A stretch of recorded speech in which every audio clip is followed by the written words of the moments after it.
spoke about this morning came from the fact that because of the exchange rate system, developments that we should have interpreted as great opportunity may be viewed as threats and may induce wrong policy response. Let's look at the next chart. And if I may ask you, just look at the side that connects the US and Europe on the one hand with China. Don't look on the other one yet. And what you see there is that during the past year, indeed, US and Europe taken together have imported from China $644 billion, whereas China has imported from Europe and the US about $299, $300 billion. That gap has created tension and has stimulated discussions of protectionism and the like. But if you look on the other side, the link between China and the rest of Asia, you see that in fact China is importing from the rest of Asia more than it exports to them. And once you put it together, you reach two conclusions. First, which is an analytical conclusion, in a multilateral world, it is a mistake to look at trade between pairs of countries. Bilateralism is not consistent with a multilateral world.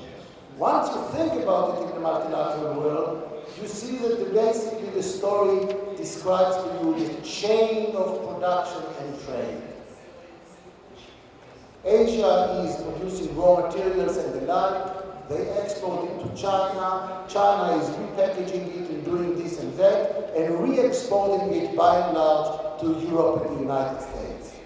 If China were to stop exporting to the United States and Europe, it would stop buying from the rest of Asia. And then the rest of Asia will implode, which is the last thing that we want today when the world is barely recovering.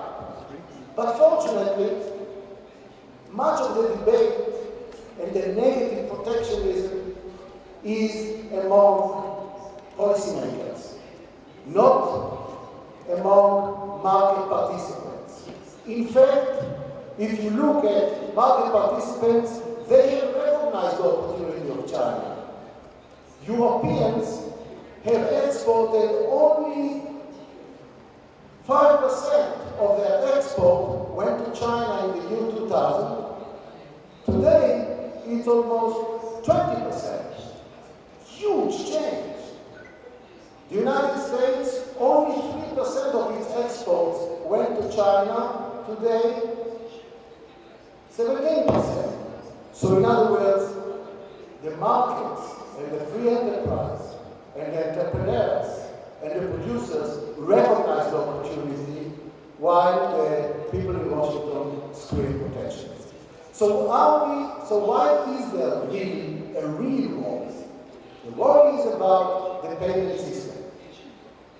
A system that has generated very large imbalances, which, by the way, in and of itself is not necessarily a problem. Some countries may wish to accumulate assets, some countries may wish to decumulate assets. It depends on the stage of development. But when we look, for example, for this year, 2011, the IMF is forecasting that there will be a deficit on the part of the United States by about $494 billion, whereas the rest of the Asia oil exporting countries will have a surplus of about $630. Should we worry about it? In and of itself, maybe not, except for the fact that these imbalances have become chronic. In fact, if you look over the years, the US has been systematically negative saver, and some other countries were systematically positive savers. And to the extent that this is causing a reliance on specific countries, there is an issue. Of course, in particular, the international reserves got accumulated significantly China is now holding more than $3 trillion of reserves. Most of them were accumulated during the past 5 years. But the real gaps are in the saving patterns. In the United States, from each dollar that is being produced, only 11% is being saved. In China, 52 cents are being saved. Well, when you have such a situation, clearly the country that is the saving country is going to accumulate the assets of the country that is the de-saving country. So this is not an issue. But if you worry about it, then you should not start arguing just about the exchange rate. Because the exchange rate, suppose the revenue will be changed by 20, 30, 40%. As long as it does not change the saving behavior or the saving investment gaps, it will not change that issue. I think that the adjustment will bring about a change in the exchange rate only when it comes together with a change in the saving investment gaps. But this suggests that there is a win-win strategy. And the win-win strategy is to come to China, for example, and say, we understand that you have to save a lot because you don't have a good social security system, because you don't have a good pension system, because your corporations do not distribute dividends, because there is no capital market, because of the one-child policy, maybe you cannot rely on the next generation. Okay, if that's the key situation, let's discuss.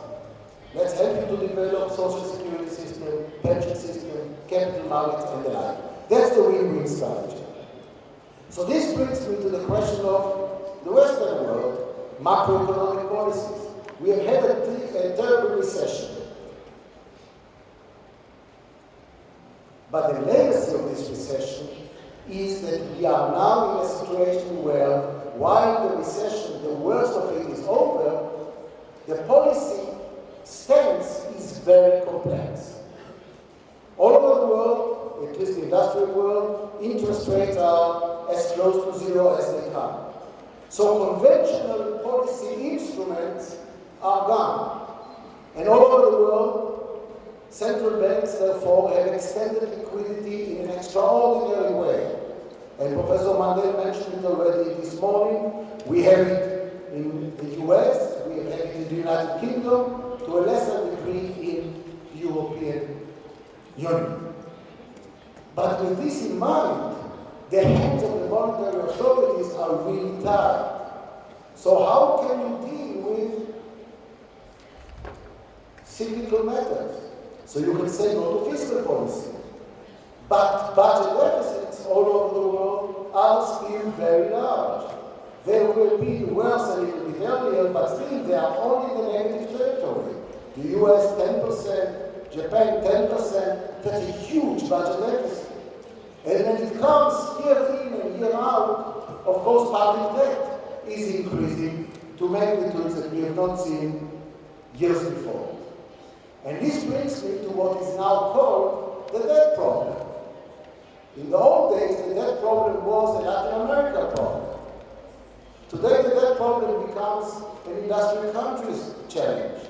And indeed, if we look at Europe, we see that there is a serious issue. First of all, Europe is clearly, as far as unemployment rate, you tell me, are the countries in this graph belonging together? If in Spain, unemployment rate is 20% plus, and in Germany, unemployment rate is 7%, don't they have fundamentally different needs, different challenges? Now, this was all understood when the euro was designed. And when Professor Mandel designed the euro, there was a significant concept that before you gave away your monetary policy and before you give away your exchange rate policy, you make sure that on the fiscal front you are converged. You make sure that on the labor markets there is a degree of flexibility that is somewhat harmonious. And indeed, for a full decade of the 90s, the Europeans have worked very hard and successfully to bring about convergence. And they must be